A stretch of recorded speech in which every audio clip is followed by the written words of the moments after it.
for more. And I call the member for Port Adelaide. Thank you, Deputy Speaker. Deputy Speaker, the Port River in Adelaide is unique throughout the world as the only place where dolphins reside within a metropolitan city's limits. I am privileged to have my electorate office alongside the Port River.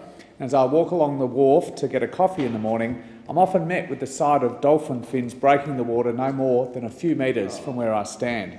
They delight the people of the port and the many visitors to the area, and if we're lucky, we might even see Tallulah or his mum Wave tail walking, the only wild dolphins to do so in the world.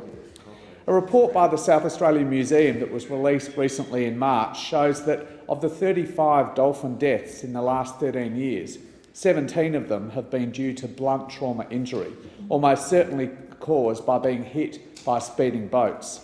The joy of this year's dolphin baby boom, with 7 new members of the Port River pod, the most in a decade, was steadily crushed as 4 of the calves died. Holly, the only calf to be recovered, had suffered blunt head trauma injury from a speeding boat as she explored her new home. Although there are many legitimate and careful users of the river, industry, fishermen, recreational sailors and more, these dolphins, in a sanctuary, must have a safe home.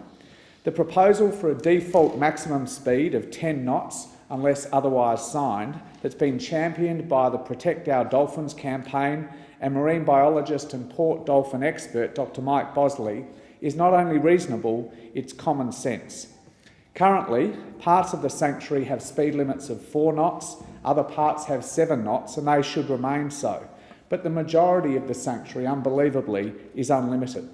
Nowhere on an Adelaide street would we accept an unlimited speed, and nor should we in our precious dolphin sanctuary.